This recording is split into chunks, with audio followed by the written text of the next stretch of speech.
پہلے زمانے میں لوگوں کو ایک ملک سے دوسرا ملک سفر کرنے کے لیے مہینے گزر جاتے تھے. ہمارے زمانے میں ہوائی جہاز کی وجہ سے جہاں مہینوں کا سفر ہوتا تھا وہ گھنٹوں میں تبدیل ہو گیا. پہلے اگر اپنی بات اپنا پیغام کسی کو پہنچانا ہو تو ڈاک کے ذریعے سے ہفتوں گزر جاتے تھے، مگر آج اگر کسی کو پیغام پہنچانا ہے تو منٹوں نہیں چند سیکنڈ میں آپ پیغام پہنچا سکتے ہیں. غرض کہ انسان نے ترقی، مادی ترقی جس کو میٹیلزم کہا جاتا ہے، مادی ترقی کی تمام کے تمام راہیں ہموار کر لی. سونے کے لیے بہترین گدیاں ایجاد کی، طرح طرح کی چیزیں ایجاد ہو رہی ہے، مگر تعجب اس بات پر ہے کہ اتنی زیادہ ترقی کے باوجود بھی انسانی معاشرہ ابھی بھی اخلاق سے دور، بلکہ آج اخلاق کی جس پستی کا شکار ہے، آج سے پہلے انسانی سوسائٹی اور انسانی معاشرہ اتنے پست اخلاق کا شکار کبھی نہیں رہا. ہمارے اس آخری دور کے مفکرین میں محمد قطب ایک بڑے مفکر گزرے ہیں. مکہ مکرمہ میں چند سالوں پہلے ان کا انتقال ہوا. انہوں نے مستقل ایک کتاب لکھی، اس کتاب کا نام رکھا جاہلیت القرن العشرین. اس کا مطلب کیا ہے؟ 20ویں صدی کی جاہلیت. اب سوال پیدا ہوتا ہے کہ جاہلیت کا زمانہ تو وہ تھا جب نبی کریم صلی اللہ علیہ وسلم کی بعثت عمل میں آئی تو اس کو دور جاہلیت کہا جاتا تھا.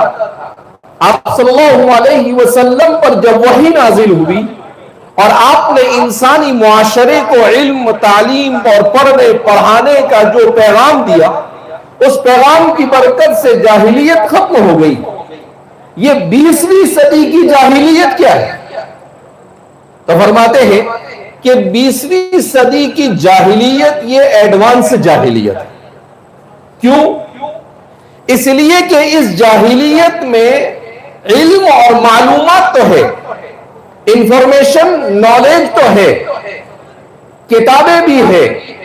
آدمی کے لیے کسی چیز پر ریسرچ کرنا، کسی چیز کو سمجھنا اور جاننا بہت آسان ہے کہ وہ اپنے وائس میسج سے، اپنی آواز سے 2-4 لفظ لکھ کر کسی بھی چیز کو وہ معلوم کر سکتا ہے. مگر اس کے باوجود جاہلیت اس لیے ہے کہ ویسٹرن کلچر، مغربی تہذیب نے انسان کو کپڑے کیسے پہننا یہ تو سکھایا، انسان کیسی گاڑی میں سواری کرے وہ تو سکھایا، سائنس اور ٹیکنالوجی کے ذریعے سے وہ اپنے بدن کو زیادہ سے زیادہ راحت کیسے پہنچائے یہ تو سکھایا. مگر انسان کو راحت، سکون اور اطمینان یہ دنیا کی ظاہری چمک دمک سے نہیں ملتی ہے. قرآن کریم کا اعلان ہے الا بذکر اللہ تطمئن القلوب، کہ دلوں کو سکون اور اطمینان یہ اللہ کے ذکر سے حاصل ہوتا ہے. جب انسان کا رشتہ اللہ سے مضبوط ہوتا ہے تب انسان کو سکون ملتا ہے. ابھی کچھ دنوں پہلے میں ایک کتاب میں پڑھ رہا تھا، اس میں انہوں نے لکھا کہ دنیا میں اس وقت سب سے زیادہ مالدار ملک کون سا ہے؟ 4 سال 5 سال پہلے کی بات ہے، جو امریکہ سے بھی آگے، UK سے بھی آگے، برطانیہ سے بھی، تو کہاں وہ ہے ناروے. دنیا کے مالدار ترین ملکوں میں سے ایک ملک. وہاں پر ہر طرح کے آرام اور سکون کی ساری چیزیں وہاں پر پائی جاتی ہیں. مگر اس کے باوجود وہاں پر لوگوں میں سب سے زیادہ دنیا میں سوسائیڈ کرنے اور خودکشی کرنے کے واقعات پائے جاتے ہیں. لوگ بے چینی اور خودکشی، پریشان ہو کر ٹینشن اور ڈپریشن میں جا کر خودکشی کا شکار کر ہوئے. تو سوال پیدا ہوا کہ ایسا ہوا؟ تو فرماتے ہیں کہ انہیں جب ان کا انٹرویو لیا اور سروے کیا گیا تو پتا چلا کہ شراب پی کر بھی، جوا کھیل کر بھی، دولت جمع کر کر بھی، سب کچھ جمع کرنے کے بعد انہیں دل کو سکون اور اطمینان نہیں حاصل ہو رہا ہے. تو دل کو سکون اور اطمینان حاصل نہ ہونا یہ انسان کے لیے بہت بڑا خلا ہے کہ انسان کے پاس سب کچھ ہو مگر اسے سکون اور اطمینان حاصل نہ ہو. اس لیے صرف تعلیم اور صرف اچھا لباس پہن لینا یہ کافی نہیں ہے، بلکہ انسان کے اخلاق کا اچھا ہونا ضروری ہے. انسان کے لیے روح کو سکون پہنچانے کے لیے دوسرے اپنے ساتھ رہنے والوں کے ساتھ اچھا سلوک کرنا ضروری ہے. اگر انسان کا سلوک اپنے ساتھ رہنے والوں کے ساتھ اچھا نہیں ہے تو اس انسان کو سکون مل ہی نہیں سکتا ہے. اگر آپ کسی کو تکلیف پہنچا رہے ہیں اور آپ یہ سمجھے کہ کسی کو تکلیف پہنچا کر آپ کو سکون ملے گا، اخیالست و محالست و جنون، تو یہ ممکن نہیں ہے. لہذا اس بنا پر ضرورت اس بات کی ہے کہ ہمارے اس زمانے میں ہمارے پاس موبائل ہے، مگر اس موبائل کو ہم نے اپنا وقت بچانے کے بجائے اس کا استعمال ہم نے اس میں غلط چیزوں کو سیکھنے اور غلط اپنا وقت ضائع کرنے میں لگایا. تو موبائل بنانے والے نے موبائل کیوں بنایا؟ اس لیے نہیں بنایا تھا کہ آپ اس پر گیم کھیلیں، اس پر نہیں بنایا تھا کہ آپ اس کے اوپر سوشل میڈیا دیکھتے رہیں اور اپنا وقت ضائع کریں. اس لیے بنایا تھا کہ آپ اپنے وقت کو بچا کر اچھے کام میں استعمال کریں. مگر اس کا ریئیکشن ہوا کہ ہم بجائے اس کا صحیح استعمال کرنے کے غلط استعمال کر رہے ہیں. لہذا اس بنا پر ہمارے نوجوانوں کو تعلیم اور تربیت کی طرف متوجہ کرنے کی ضرورت ہے. گھروں میں ہر آدمی موبائل لے کر بیٹھ جاتا ہے. بچہ کیا کہہ رہا ہے، بچہ کیا بول رہا ہے، بچہ کیا پڑھ رہا ہے، میرا بچہ کہاں جا رہا ہے، کسی کو کچھ پڑھی نہیں. ہر ایک اپنے موبائل کی دنیا میں مست ہے. تو اس سے تو ہمارا جنریشن پتہ نہیں کہاں جائے گا. اس لیے کہتے ہیں کہ اس وقت دنیا میں روئے زمین کا جو جنریشن ہے، جن کی عمر 20-25 سال ہے، یہ جنریشن دنیا میں انسانی تاریخ کا سب سے کمزور ترین جنریشن ہے. یہ جنریشن مینٹلی اعتبار سے، ذہنی اعتبار سے بھی پریشان ہے. یہ جنریشن جو 25 سال سے کم کی عمر سے زندگی گزار رہا ہے، یہ اپنے دل کے اعتبار سے بھی پریشان، اپنے جسم کے اعتبار سے بھی پریشان، ہر اعتبار سے پریشان ہے. اور اگر ایسا ہی چلتا رہا تو پتہ نہیں ہمارے آئندہ آنے والی انسانی معاشرے اور سوسائٹی کا کیا ہو سکتا ہے. اس کی وجہ کیا ہے کہ ہمارے ان بچوں کے ہاتھ میں موبائل تھما دیا ہم نے، جس کی وجہ سے یہ کوئی فزیکل ایکٹیویٹی نہیں کرتے ہیں. یہ موبائل لے کے بیٹھے ہیں، گھر میں موبائل لے کے بیٹھے ہیں، چوراہے پر موبائل لے کے بیٹھے ہیں، گاڑیوں پر موبائل لے کر گھوم رہے ہیں. یہ کوئی سپورٹ نہیں کرتے، یہ کھیلتے نہیں، کسی قسم کی کوئی ذہنی سے ورزش نہیں کرتے، جس کی وجہ سے یہ بدنی اعتبار سے کمزور ہو چکے ہیں. ان کے لیے مستقبل میں بڑے چیلنج ہیں. ایک رپورٹ ابھی میں پڑھ رہا تھا کچھ دنوں پہلے، اس میں بتایا گیا کہ اس وقت کا جو جنریشن ہے، اس جنریشن کو لکھنا بہت بھاری پڑتا ہے. اگر پیپر بھی لکھنا ہو تو اس کے لیے بہت مشکل ہے. کیوں؟ اس لیے کہ اس کو ٹائپ کرنے کی عادت ہو گئی. اب پیپر لکھنے کے لیے جاتا ہے تو وہ تھوڑی دیر لکھتا ہے اور اس کے بعد یوں کر کر اپنے ہاتھ جھٹکتے رہتا ہے. اس کے لیے 3 گھنٹے پیپر لکھنا بھی مشکل. تو ظاہر سی بات ہے کہ اگر انسان لکھے گا نہیں، پڑھے گا نہیں، اگر انسان اپنے اخلاق کو نہیں سنوارے گا تو انسان میں اور دوسرے جانوروں میں فرق کیا رہ جاتا ہے. اس لیے ہمارے یہ جو ادارے، تعلیمی ادارے ہیں، ان تعلیمی اداروں میں تعلیم کے ساتھ تربیت پر توجہ دی جاتی ہے کہ تعلیم ہو اور تعلیم کے ساتھ تربیت. تربیت کس کو کہتے ہیں؟ تعلیم تو یہ کہ انسان کو معلومات حاصل ہو جائے، مگر تربیت کہ انسان کس وقت کیا کرے اور کیا نہ کرے، کیا بولے اور کیا نہ بولے، بڑے کا اکرام اور احترام کیسے کرے، کھانا کیسے کھائے۔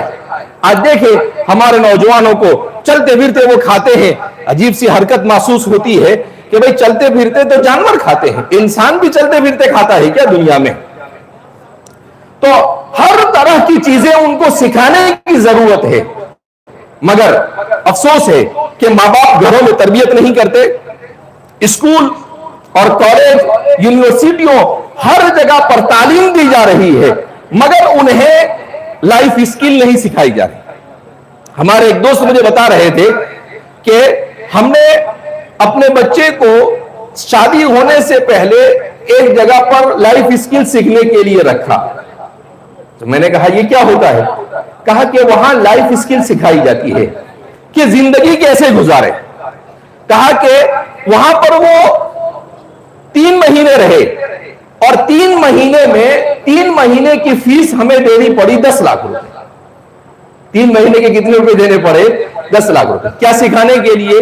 کہا کہ کسی مجلس میں جاؤ تو کیسے بیٹھو، کھانے کے لیے بیٹھے تو کیسے کھاؤ، تو یہ ساری چیزیں سکھائی جا رہی۔ میں نے کہا کہ اگر آپ ہمارے پاس لے آتے ہم فری میں سکھا دیتے، 1 ہفتے میں سکھا دیتے، آپ نے 10 لاکھ روپے اس کے اوپر خرچ کیے۔ میں نے کہا یہ تربیت جو گھروں میں نہیں ہو رہی ہے، جس کی وجہ سے آپ کو اپنے بچے کو یہ سکھانے کے لیے 10 لاکھ روپے 3 مہینے کے لیے خرچ کرنے پڑے۔ تو اس لیے ماں باپ کی سب سے بڑی ذمہ داری ہے، اگر بچہ بگڑتا ہے تو اس کا سب سے پہلا ذمہ دار اور اس کا رسپانسیبل یہ باپ اور ماں ہے کہ انہوں نے اس کی صحیح تربیت نہیں کی۔ ایک آخری بات میں کہوں گا کہ ابھی کل میں ایک کتاب پڑھ رہا تھا، اس میں لکھا ہوا تھا کہ انسان کی زندگی کے پہلے 30 سال یہ باپ کے نام پر اور باپ کے بلبوتے پر انسان گزارتا ہے، اور اگر ان پہلے 30 سال میں اپنی جوانی میں والد کی صحیح تعلیم و تربیت کی وجہ سے وہ اچھا انسان بنا، تو بعد کے 30 سال جو ہوتے ہیں اس میں باپ کو بیٹے کی وجہ سے پہچانا جاتا ہے۔ پہلے 30 سال بیٹے کو باپ کی وجہ سے پہچانا جاتا ہے، اور دوسرے 30 سال یہ باپ کو بیٹے کی وجہ سے پہچانا جاتا ہے۔ کیا مطلب؟ کہ جب بیٹا اچھا بن جاتا ہے، کوئی اچھا آفیسر بن جاتا ہے، اچھا اسپیکر بن جاتا ہے، اچھا پروفیسر بن جاتا ہے، اچھا ٹیچر بن جاتا ہے، ایک اچھا انسان سوسائٹی میں بن جاتا ہے، اچھا لیڈر بن جاتا ہے، تو پھر اس باپ کو کیسے پہچانا جاتا ہے کہ یہ فلاں آدمی کے والد ہے۔ تو ظاہر سی بات ہے اس کے لیے پہلے 30 سال کو انسان کو بڑے سوچ سمجھ کر گزارنے کی ضرورت ہے۔ اسی لیے کہتے ہیں کہ جو شخص اپنے بچپن اور جوانی میں محنت کرتا ہے وہ بڑھاپے میں پرسکون زندگی گزارتا ہے، اور جو شخص اپنے بچپن اور اپنی جوانی کو بیکار چیزوں میں خرچ کر دیتا ہے وہ بڑھاپے میں خون کے آنسو روتا ہے، پریشانی کی زندگی گزارتا ہے۔ لہذا ہمیں بہت سوچ سمجھ کر اپنے معاشرے کی تعلیم و تربیت کی طرف لانے کی ضرورت ہے۔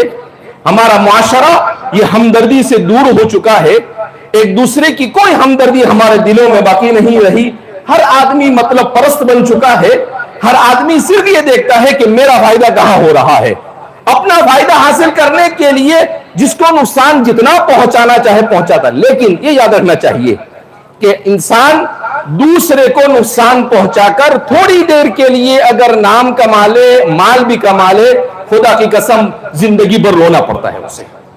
لہذا اس بنا پر ہم ایک میسج لے کر جائیں کہ ہم اتنے سارے لوگ آئے، موت کا جمع ہو جانا یہ کوئی ایسا نہیں کہ اتنے سارے لوگ جمع ہو گئے تو ہم خوش ہو گئے، نہیں، آپ یہاں سے کوئی پیغام لے کر جائیں کہ اپنے بچوں کو پڑھائیں گے، ان کی تربیت کریں گے۔ میں نے جاپان کے جب اسٹڈی کی، جاپان کی تاریخ کو پڑھا کہ اس وقت جاپانی لوگ کیسے زندگی گزارتے ہیں، تو کہا کہ وہ لوگ اپنے بچے کو 20 سال کی عمر تک موبائل کا منہ بھی نہیں دکھاتے، اور ہم 20 مہینے کا ہوتا ہے تب سے موبائل اس کے ہاتھ میں پکڑا دیتے ہیں۔ تو ظاہر سی بات ہے کہ معاشرہ کہاں جائے گا۔ لہذا اپنے بچوں کو سے ہاتھ میں موبائل دینے کے بجائے ان کے ہاتھ میں کتاب دیجیے، انہیں پڑھنے کا عادی بنائیے, انہیں لکھنے کا عادی بنائیے, انہیں بڑوں کا رسپیکٹ کرنے کا عادی بنائیے. میں آخر میں ایک بات یہ کہتا ہوں کہ آج ہمارے معاشرے میں ایک عجیب بات ہے, آدمی جب سڑک پر چلتا ہے کہیں بھی گاڑی کھڑی کر دیتا ہے, جہاں من کی مرضی آئی کہیں بھی کھڑی کر دیا. شیخ الاسلام حضرت مولانا تقی عثمانی صاحب نے اپنی کتاب میں لکھا ہے کہ گاڑی کو اصول اور قاعدے کے خلاف سڑک پر چلانا اور پارک کرنا اصول اور قاعدے کے خلاف یہ گناہ کبیرہ ہے. یہ کیا ہے؟ گناہ کبیرہ, بڑا گناہ ہے, بڑا پاپ ہے. کہا کیوں؟ اس لیے کہ اس کی وجہ سے دسیوں لوگوں کو تکلیف ہو رہی ہے. تو کوئی بھی ایسا کام جس سے انسانی معاشرے میں ایک انسان کو تکلیف ہو وہی گناہ ہے, تو اگر سینکڑوں انسانوں کو تکلیف ہو تو وہ تو بڑا گناہ ہوگا. لہذا ہم کچھ بھی کریں, کرنے سے پہلے سوچیں کہ ہمارا یہ کرنا کتنا معاشرے کے لیے مفید ہے اور کتنا مضر ہے. بھائی یہ پیغام لے کر جائیں گے نا, انشاءاللہ بہترین اخلاق کے ساتھ زندگی گزاریں گے, انشاءاللہ اپنے بچوں کو پڑھائیں گے, انشاءاللہ ہمارے اس ادارے میں جیسے لڑکوں کی تعلیم کا انتظام ہے, عنقریب اس کے لیے لڑکیوں کی تعلیم کے انتظام کے لیے بھی اعلان کیا جائے گا, اور اس کے لیے بھی یہاں پر ادارہ قائم کیا جائے گا, اور آئندہ ٹیکنیکل مختلف کالجز وغیرہ بھی قائم کرنے کی کوشش کی جائے گی. آپ حضرات نے اگر اپنے بچوں کو یہاں بھیجا, آپ کا تعاون رہا, تو بہت کچھ کیا جا سکتا ہے. آج تعلیم ہی سب سے بڑی ضرورت ہے. ہمارے والد صاحب نور اللہ مرقدہ فرمایا کرتے تھے, the education is power. تعلیم یہی طاقت ہے. Education is light. تعلیم یہی نور اور روشنی ہے. اگر تعلیم ہے تو مسائل حل ہے, تعلیم اور تربیت نہیں ہے تو ہمارے مسائل حل نہیں ہو سکتے. لہذا اس بنا پر بھائی چارگی اور محبت کے ساتھ ہمارے اس معاشرے میں جینا سیکھے, اپنے پڑوسی اور نیبر کا احترام کرنا, ان کے ساتھ اچھے سے رہنا یہ بھی ضروری ہے. اپنے ماں باپ کا ادب اور احترام, ان کی خدمت کرنا یہ بھی ضروری ہے. اپنے معاشرے کے ہر بڑے فرد کا اکرام کرنا. اللہ کے رسول صلی اللہ علیہ وسلم فرماتے ہیں, من لم یعقل کبیرنا ولم یرحم صغیرنا فلیس منا. جو ہمارے بڑوں کا اکرام نہ کرے اور چھوٹوں پر رحم اور شفقت نہ کرے وہ ہم میں سے نہیں ہے. لہذا ہم اسی طریقے سے زندگی گزارنے کی کوشش کریں. اللہ کی ذات سے امید ہے کہ اللہ رب العزت اس ملک کو, پوری دنیا کو گلے گلزار بنا دے گا اگر ہر آدمی اس اصول کو لے کر چلنے کی کوشش کرے. اللہ رب العزت ہم سب کو کہنے سننے سے زیادہ عمل کی توفیق مرحمت فرمائے, اور ہمارے ان تمام ساتھیوں کو جزائے خیر عطا فرمائے جو یہاں پر تشریف لائے. مجھے بڑی خوشی ہوئی اس جلسے میں آ کر. ہمارے والد صاحب کے بڑے پرانے دوست حضرت مولانا مصطفیٰ صاحب مظاہری دامت برکاتہم ماشاءاللہ یہاں تشریف لائے. میں حضرت کو میں نے 35 سال پہلے دیکھا تھا, جب حضرت نے ایک کتاب لکھی تھی ولادت سے موت تک, کہ پیدا ہوئے وہاں سے لے کر موت تک انسان کیسے زندگی گزارے. 1990 میں جب میں 10 سال کا تھا, اس وقت حضرت کی وہ کتاب ہمارے یہاں سے شائع ہوئی تھی. اس کے بعد میں اس علاقے میں گزشتہ سال آیا تو میں نے پوچھا کہ مولانا مصطفیٰ صاحب کہاں ہیں, تو لوگوں نے بتایا کہ مولانا کے بارے میں کچھ پتا نہیں ہے, لیکن مولانا تفسیر کے لیے بہرحال مختلف مسجدوں میں جاتے رہتے ہیں. مجھے بڑی خوشی ہوئی کہ حضرت سے یہاں پر حضرت کا دیدار اور ملاقات ہوئی. اللہ حضرت کے سائے کو تادیر امت پر باقی رکھے اور ہمیں اپنے علماء کی قدردانی کی توفیق مرحمت فرمائے. اللہ رب العزت ہم سب سے راضی ہو جائے, ایسے اعمال کی توفیق مرحمت فرمائے. میں حضرت مولانا عثمان صاحب کا بھی بے پناہ ممنون و مشکور ہوں کہ میں نے مولانا کو کہا کہ آپ کو ہمارے اس پروگرام میں دعوت دی جا رہی ہے, آپ تشریف لائیے. مولانا نے ایک بھی مرتبہ نہ نہیں کہا فوراً آپ کی طرف سے دعوت ہے, ضرور ہم آئیں گے. اور مولانا, حالانکہ مولانا نے کہا کہ میں نہیں آ سکتا ہوں کچھ دنوں پہلے, پھر اس کے بعد کہا کہ بڑا پروگرام ہے, تو کچھ ساتھیوں نے کہا کہ بڑا پروگرام ہے آپ کو جانا پڑے گا. تو مولانا آئے, راستے میں سے فون کیا, تو میں نے کہا آپ کی تو آواز بیٹھی ہوئی ہے. کہا آواز بیٹھی ہے لیکن آپ نے کہا تو آنا پڑے گا ہم کو. بہرحال تو بیماری کی حالت میں بھی آپ یہاں تشریف لائے. وہاں پنجاب میں جو حالات ہے پانی اور سیلاب کی وجہ سے ماشاءاللہ 1 مہینے سے مسلسل مولانا اس میں لگے ہوئے ہیں, تو چیخنا چلانا پڑتا ہے, تو آواز نے ساتھ چھوڑ دیا, مگر پھر بھی مولانا تشریف لائے. میں مولانا کا بھی بے پناہ ممنون و مشکور ہوں, اور اللہ رب العزت ہم سب کو تعلیم اور تربیت کی طرف اپنے پورے معاشرے کو متوجہ کرنے کی توفیق مرحمت فرمائے. اللہ ہم سب سے راضی ہو جائے, ایسے اعمال کی توفیق مرحمت فرمائے. وآخر دعوانا الحمدللہ رب العالمین. جزاک اللہ خیرا کثیرا. ہم تمام رئیس الجامعہ حضرت مولانا حسین صاحب اسلام کی دعوت برکاتہم کو سن رہے تھے. اب آپ تمام لوگ جن کو سننے کے لیے یہاں پر بیٹھے ہیں, میں نے پہلے ہی آپ کا عذر کر دیا ہے, یہ آواز بیٹھی ہے. چیئرمین صاحب نے مجھے بتایا کہ ساری دنیا ایک طرف ہے, میں اکیلا ایک طرف ہوں. جوڑوں کا بھائی. 1900 کے آغاز میں قادیانیت کا فتنہ اٹھا تھا, اس وقت میں سب سے بلند آواز اگر کہاں سے آئی تھی وہ علماء لدھیانہ سے آئی تھی. حضرت کے جد امجد حضرت مولانا حبیب الرحمان صاحب لدھیانوی نے قادیانیوں کے خلاف ایک بڑی آواز بلند کی. اس کے بعد دونوں کو لگا دیتا نے اس آواز کو بلند کرتے رہے اور اپنے عظیم ساز تخت میں نبوت کے نعرے بلند کرتے رہے اور ایسے سکوت کو ہمارے حوالے کیا جو اس وقت ملت کی عظیم خدمت انجام دے رہے ہیں اور جگہ جگہ جا کے ختم نبوت کا کام کر رہے ہیں. میری مراد حضرت مولانا عثمان صاحب لدھیانوی ہے. زوردار نعرے سے استقبال فرمائے. نعرہ تکبیر, نعرہ تکبیر,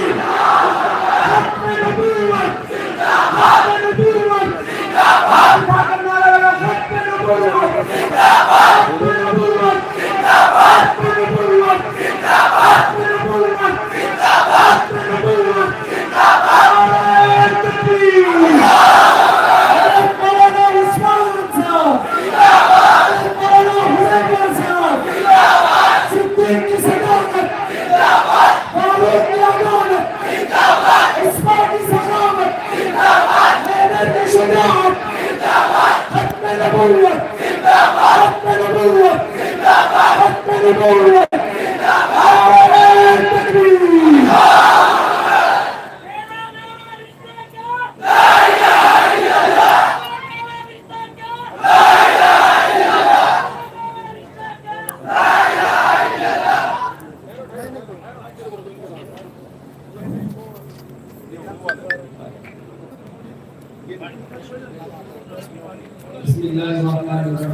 گرم پانی ہے, اس میں نمک ڈال کے لائے. نمک نہیں ڈالنا ہے, پہلے نمک کو پہلے میں بغیر نمک کا لایا تو مجھے نمک کا لے کے آؤں. اس زمین پر اللہ تعالی نے آپس سے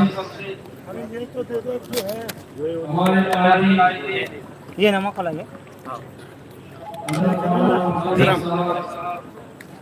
اور حضرت مولانا محمد عثمان صاحب شاہی مولانا صدر مجلس اعلیٰ اسلامی ہمارے درمیان موجود ہیں. جب سے الحمدللہ تاریخ ملی ہلو گاؤں گاؤں ہلو پورے ملک کے ممنون مشہور ہے تمام کارکنان کے, خادمین کے, پولیس محکمے کے اور ان پترکاروں کے اور ان معاونین, آمدار حضرات, سوشل ورکر, خادمین, مدارس کے نظامہ, مدارس کے طلبہ, گھروں میں پردہ نشین مائیں بہنیں, جب سے تاریخ میں یہ روزے رکھ کر دعائیں کرتے, ہم مائیں یہ چاہتی جیسا آپ چاہتے ہیں کہ حضرت شاہ امام کو ایک نظر دعا بھرتے تھے. تو مائیں ترس رہی ہے, ہمیں بھی ایسا بیٹا چاہیے, ہمیں ایسا بھائی چاہیے, بچے کے ہمیں ایسا باپ چاہیے جو سیرت ہمارے نبی حضرت محمد رسول اللہ صلی اللہ علیہ وسلم نے مدینہ منورہ میں مثالی پیش کی. الحمدللہ آج کا یہ تاریخ 300 سالہ مجاہدین آزادی کی یہ تاریخ الحمدللہ سلامت.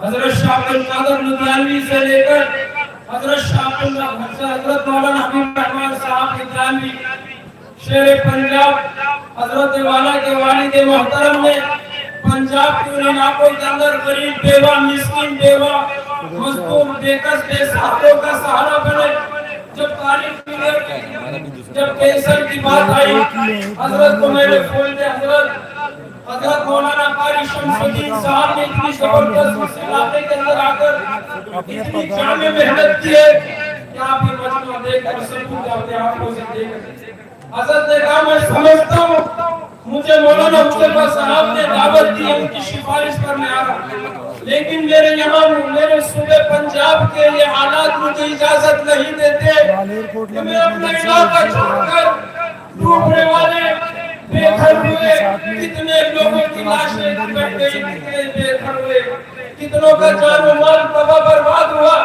حضرت وہ نفس نفیس پانی کے اندر سکھ بھائیوں کی مدد ہندو بھائی کی مدد وہ یہ نہیں دیکھیں کہ وہ کس سماج کا ہے رات نہ دن ان کی ٹیم الحمدللہ ہمارے مہاشتر سے بھی حضرت کے پاس امداد کے لیے پہنچے حضرت نے کہا دیکھ رہے ہیں میں سمجھتا ہوں آپ کی دعوت کو لوگوں کو میں نے کہا حضرت اس سے پہلے کہ ہمیں بلایا گیا اگر آج ہم نہیں آئیں گے یہ لوگوں کا اعتماد ہم پر سے کیا ہوگا یہ قوم ہے مہاراشٹر یہ ہندوستان یہ پیارا ملک ہے اتنی میا محبت کرتا ہے یہاں کا ہندو سکھ عیسائی اپنے دیکھ رہے ہیں شاید کتنے عام لوگ یہاں پر کرتا ہے حضرت نے کہا کہ انشاءاللہ میں آؤں گا لیکن آگے کی آواز دے کر کم وقت کے اندر حضرت آئے انشاءاللہ آپ بڑے دھیان سے اپنی محبت بھرے نگاہوں سے آپ زور سے سلام کریں گے اور ہاتھ اٹھا کر اپنی محبت کا ثبوت دیں گے کہ انشاءاللہ مجلس احرار اسلام ہند جو ہندوستان کی آزادی سے پہلے کی جماعت ہے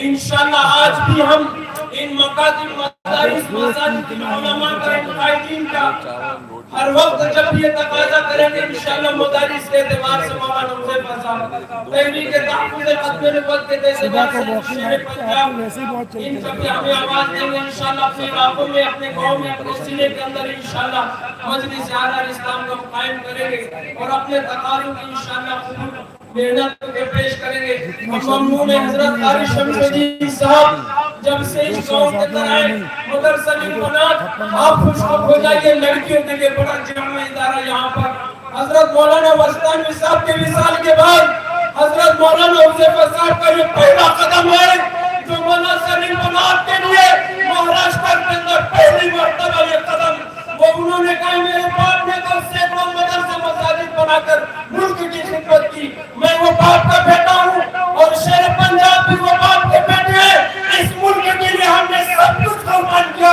آج بھی ہم اس دیش کے لیے بھارت کے لیے ہر دیش واسی کے لیے سب کچھ قربان کرنے کے لیے تیار ہے آپ اپنے جگہ پر کھڑے ہو کر دونوں ہاتھ سے ثبوت دیجیے نعرہ تکبیر کھڑے ہو کر ثبوت دیجیے انشاءاللہ کھڑے ہو کر ثبوت دیجیے دونوں ہاتھ اٹھائیے ہم زبان سے نہیں کہتے جو صحابہ کے اولاد ہے حق کے اولاد ہے ہندوستان بھارت دیش کے سچے سپاہی ہمارا قائد کھڑے ہو کہیں گے بیٹھ جاؤ بیٹھیں گے رک جاؤ رکیں گے ہمارا ملک کا قانون کو کہیں گے انشاءاللہ ان قائدین کو اپنا سردار اپنا سر کا تاج اپنے آنکھوں کی ٹھنڈک دل کی ٹھنڈک سمجھتے دونوں ہاتھ اوپر کر یہ پرشاسن کو بتاؤ یہ میڈیا کو بتاؤ یہ ساری دنیا کو بتاؤ ہم بھارت دیش کے محبت کرنے والے ہیں ہماری زبان سے حاصل انشاءاللہ کسی کو تکلیف نہیں ہوگی نعرہ تکبیر نعرہ تکبیر نعرہ تکبیر مولانا حذیفہ صاحب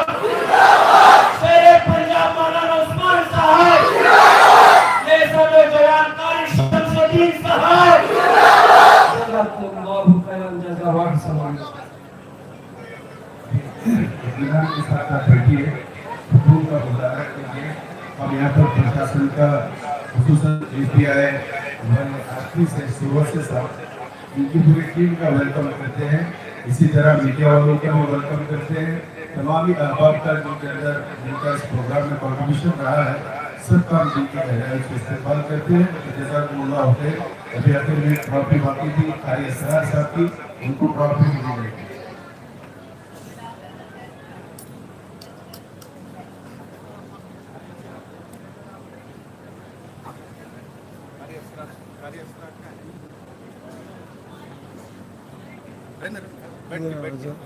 نہیں ادھر حضرت کے پاس بیٹھ کے